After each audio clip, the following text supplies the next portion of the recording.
and I'm going to talk to you a little bit about an academic perspective on gaming and masculinity today. So I'm going to start this talk by saying I am not in the games industry. My passion and my background is in social geography, so things around gender, race relations, urban spaces, and everything in between essentially. So I am not a gamer, but what I am is someone with a really deep interest in how things like gender theory can be applied to contextual situations. And in this case, the context is gaming. So, although I talk to some friends in the gaming industry about some of the games that I discuss in this talk, I'm definitely more comfortable talking about the academic side of this, so that's why I'm going to focus on this side of it. I hope that by giving a bit of an outside perspective on video games from a very different discipline, I can kind of help have some different insights into this and kind of show how some cross-disciplinary knowledge can be really useful in different contexts as well. So my purpose here is not to tell you what you most likely already know, that the gender order in games often preferences men and shows women in a particular light, and also portrays a certain type of men. What I'm also not here to do is condemn those who play games as perpetuators of these toxic ideas, because I know that that is a really, really complicated situation, and I'm not going to go down that road because I know it's far more complicated than that. So I simply aim to give some understanding about how the themes in games can mirror some wider structural, institutional, and even individual level problems that are focused towards men and women alike. Okay, so in the past, and to some extent in the present as well, as you know, video games have been constructed as a traditionally male space. Although the gender split between male and female gamers is now reaching more of an equilibrium, game design does not just necessarily account for this at all. So as these stats show, while only about 18% of gamers are males who are under 18, which is generally a demographic just seen as the main players of games and the target that most game designs focus on. Now, 41% of video game players are actually female, a lot of which are over the age of 35 as well. So this shows a real divide between the supply and demand in the games industry, where the games and the characters in them are not always matching up to the people playing them and what they want to get from these games. So in popular media, criticisms around gender in games generally focus on the female aspect, how women are portrayed in games. Even a preliminary Google search turns up mostly things surrounding female portrayal, sexism, that kind of thing in relation to women. Of course, this is a really, really important discourse, and I think that it's one that's gaining a lot of traction in the industry and wider society as well, which I think is fantastic. However, in academic study, there's a bit of a move towards focusing on the dominant group in society. So making some invisible concepts, such as things like whiteness, masculinity, ableism, a lot more visible in our discussions. So this talk is going to take the same perspective, in the hopes that by shedding light on the treatment of men in video games, greater understanding can be gained of some detrimental effects on men and women alike. So, to start, I'm going to go over a couple of theoretical aspects, so please just bear with me on this. I want to define toxic masculinity first of all. As a concept that's particularly contentious and involves a lot of emotional response, just in society and within individuals as well. So, and I cannot stress this enough. It does not mean that masculinity is toxic. What it means is that there are certain ways of being in a patriarchal society which are harmful to men by condemning unmasculine traits such as emotional connection or sadness, and rewarding traits that are perceived as being masculine, like anger and aggression. This construction of the male gender role is especially harmful for men who do not conform to these ideals. As an artist called Luke Humphreys has made a fantastic accessible comic about this, just for anybody who's interested in seeing a kind of very simplified, very accessible version of that. I do also want to note the difference between masculinity and the state of being male. So anybody who's done some kind of biology or sociology will know that there is a difference between sex and gender. Sex relates to the physical, biological features of a body, whereas gender relates to that identity and expression. Masculinity and femininity are descriptors of gender identity, and that being male does not necessarily equate to being traditionally masculine. So I'm going to go a little bit more into some theories, so just stick it out with me. Raymond Cannell is a prominent gender theorist who positions toxic masculinity as aligning with hegemonic or dominant ideals, which I'll discuss in a minute.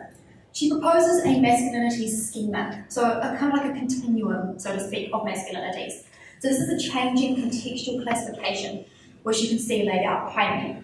This explains that there is no one way of being a man. As I'm sure every man in this room can attest to, the experiences of men are varied and changing, meaning no two men will express their identity in the same way. However, in society, particular types of masculinity are privileged over others. Not every man wants to conform to the stereotypical features of masculinity, such as playing rugby or punching things. Just as every female does not want to conform to all the stereotypical features of femininity with pink and shopping and barbets. I mean, I don't particularly want to punch things either, but my point is that it's all about personal expression. I'm a woman, but morals hold a very special place of hatred in my heart. So that's how I express my gender identity. So for men also, there are interests that don't always conform to these stereotypical masculine stereotypes and may fall more on a spectrum of what society in general may consider more feminine traits, say things like cooking. So we have these different ways of expressing ourselves, and that's where this masculinity schema comes in. Hegemonic, meaning to dominate socially or politically, or dominant masculinities, ascribe to gender norms and gain from dominance over women.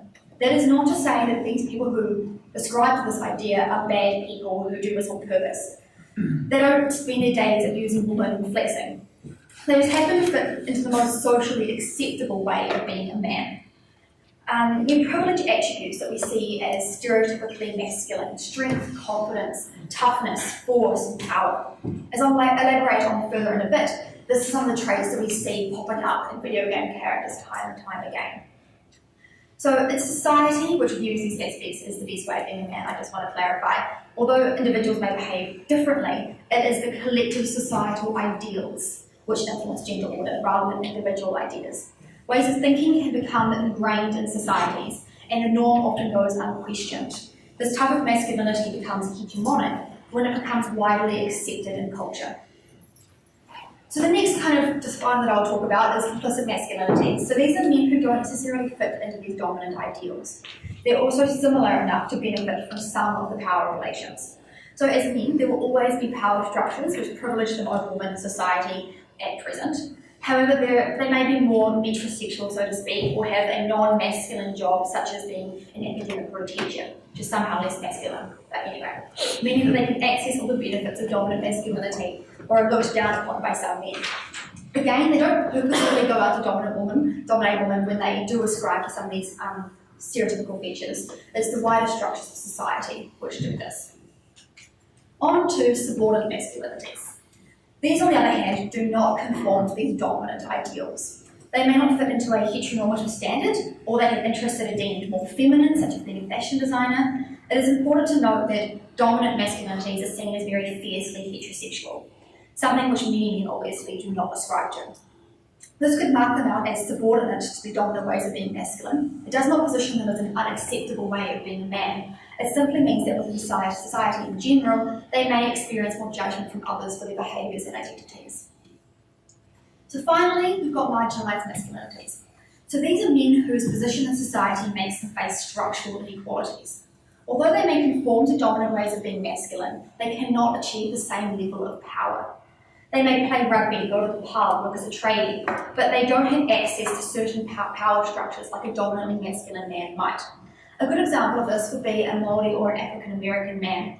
Even if they conform to the traits mentioned earlier, they will still be subjected to some racist and structural barriers that make them more marginalised and restrict their access to complete hegemony. So this could be in the workplace, in schools, or just within their life in general. So, of course, these categories are not mutually exclusive. People are always changing through different contexts and situations over time. A man may shift categories throughout his lifetime. The purpose of the masculinity schema is not to restrict people or put them into boxes. It's simply to highlight the multitude of ways of being and expressing oneself. Of course, this has all been really, really simplified to fit into a 20-minute talk. So there are hundreds of papers that are thousands of words long. So if you are interested in these kind of issues, there are a lot of resources out there. But I do want to say if anyone does have a deeper understanding of this, I'm sorry for having such a simplified version of this. So how does this all relate to gaming? I know I've gone off on a little bit of a tangent, but I promise it does all relate back to video games. So the fact is that in video games today, there is a common type of masculinity which dominates. This hegemonic masculinity appears time and time again in the main characters in video games across genres and companies. So, in 2016, the top that is the best-selling games were Call of Duty, Infinite Warfare, Battlefield 1, The Division, NBA 2K17, Madden NFL 2017.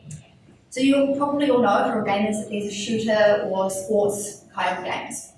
These all have a very similar way of portraying men within their gameplay. So there's a strong theme across these games. There's a discourse of strength and power. For the shooter games, such as COD or Battlefield or The Division, men can step into a role of dominant masculinity for a quick thrill. They can experience the feeling of control and power over a situation, dominating other characters in fights through their aggression. Of course, in real life, this kind of behaviour is not legal, so it is a safe space where people can play up dominant masculinity, which is possibly a positive thing. These games feature predominantly male characters. If you look at the pictures, they're all posed in a very specific way. They're very kind of aggressive and authoritative.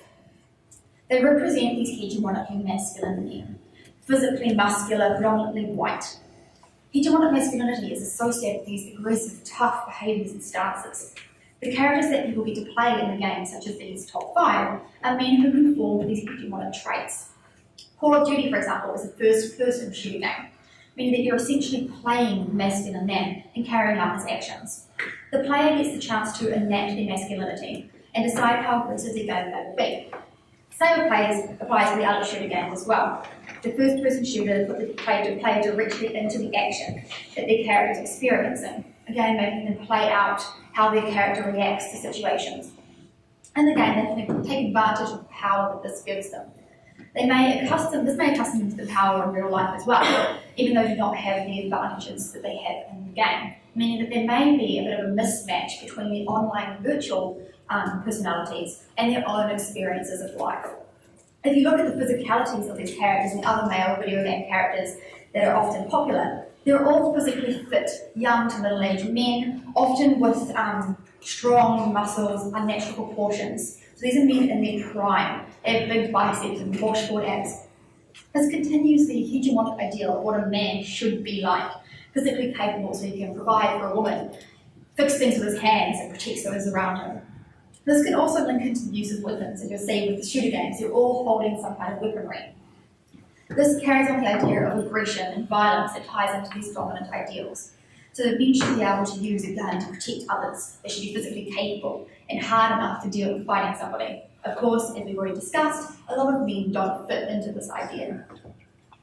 Now, this doesn't just apply to the kind of shooter games, although it may be more obvious in those games. So in academic theory, sport is often described as something of a reproduction of war, of battle. So this is a new kind of accessible battlefield through which dominant male aggression can be played out. In short, in sport played in real life, there is a very militaristic stance taken. The haka, for example, is actually a war chant. So you say, we're going to live, we're going to die. How relevant is that really when you're just playing a game? The language of sport like this contains a lot of militaristic terms. Think about attack, defence, victory, which position a simple sports game as a battle, and it enhances these dominant traits that the men playing these sports are showing. So competitiveness as well is a huge factor within sports and in video games as well. So the competitive spirit is instilled in boys a lot at a very young age as well, as they're pushed to play rugby, soccer, other sports games. They show the strong masculine traits, this aggression. Men are supposed to play to win, be competitive as they play to prove themselves in some way, show that they're not wimps. Physical force and this kind of sense of control are very core concepts of hegemonic masculinity. The male body can come to represent power and force and domination, and this is put to the test when playing sport. Even in New Zealand, you can see examples of the All Blacks, for example. If you ask most Kiwis for an example of a very strong masculine man, chances are an All Black will be on that list somewhere. So this representation serves to naturalise hegemonic masculinity and these ideas, and continues the idea that this is the normal or correct way of being a man. Of course, this is all linked into the two sports games I mentioned earlier. So this can relate to academic theory or embodied experiences. This describes how the experience of an activity is one which can be felt bodily. What this means is that you can feel physically transported or part of this activity. This can be applied to gaming, where the act of playing a game character can transport you into the game. Now, I've already said that I'm not a big gamer, but my main experience with gaming has been playing Nintendo 64 as a kid and laughing at terrible graphics. But when I have played, you can probably tell I talk with my hands a lot. I'm the same when I play video games. You move the controller as you move through the game. That is a very immersive experience. So you feel as though you're almost in the game, almost copying the way that the character moves. So this kind of creates an idea of what's called digital embodiment, which is something that can be only set to rise as things like VR increase as well. So an argument that many people give when contesting things around gender and in games is that these things are not real. However, I want to point out that games are becoming a very ubiquitous part of society. So 150 million Americans play video games, and 65% of households are home to regular gamers. So this can have real effects on behaviour. For young men especially, who do not conform to dominant ways of being masculine, games can teach that there's a correct way of being a man. And this relates to things around wishful thinking. So some psychological studies show that this sense of immersion can really lead to feeling like they want to identify with the characters and identify with the strong, aggressive, masculine traits that they're portraying as well. So some further psychological studies have talked about how these desires for power over women and the need for heterosexual self-expression can endorse masculine norms and sexist attitudes towards women. Other studies talk about how men exposed to sex-type images can make them more tolerant of sexual behaviour, sexual assault, Of course, not everyone who plays a video game tolerates sexual assault. This is just some research that shows that within these studies that there is a correlation between these different factors. So I've strayed a little bit into some evidence-based speculation, but I will give an example of how video games have impacted the way that women have been treated. I'm sure everyone is familiar with the issue of Gamergate. So what you may not be aware of is that 2 of the women involved made an academic journal article about their experiences. So if you're not aware of it, Gamergate was an issue that came up in late 2014 where Zoe Quinn, who's a game developer, designer, was accused of sleeping with a reviewer for publicity. So this escalated into a full-blown conspiracy theory whereby a feminist agenda was accused of taking over the games industry. So she was harassed by various people on social media platforms and accused of various different things. So 2 women called Shara Chess and Adrienne Shaw were 2 feminist academics who got pulled into this discussion when they put a little conference on about kind of Gamergate, some of the ideas that were portrayed in this, not unlike what I'm talking about right now, so hopefully I get out of this okay. So this was hijacked by conspiracy theorists as evidence of their supposed feminist agenda. So a Google document they had created with notes from the conference was taken and transformed into a document that was supposedly proof of the feminist takeover of gaming. So these posts and YouTube videos were also created, and they were shown to be proof of how feminists were determined to undermine men and their masculinity. So you'll see where I'm going with this. The hegemonic masculinity of the men involved and the video game characters that they loved playing was supposedly under threat by women trying to gain hegemony. This notion of dismantling hegemonic masculinity was one which came up in discussions around Gamergate, which was quoted as further evidence of this feminist agenda by people who didn't actually understand what the term meant. So Chess and Shaw contend that the aim of this statement was actually an attempt to make room for increased diversity of masculine expression in the gaming industry, not something saying that masculinity needs to be taken out of games completely. So hegemonic masculinity is not something that needs to be removed or dismantled. Instead, it needs to make space for other ways of being, creating greater allowance and acceptance of these other ways of being a man. So in the hopes of gaining acceptance for women as well. So in order to dismantle this hegemonic masculinity, in some ways we also need to embrace it, along with the entire masculinity schema and a multitude of femininities as well. Although this exploration of furthest exploration of acceptance and diversity, we can change these toxic masculine ideals and portray other ways of being. Thank you.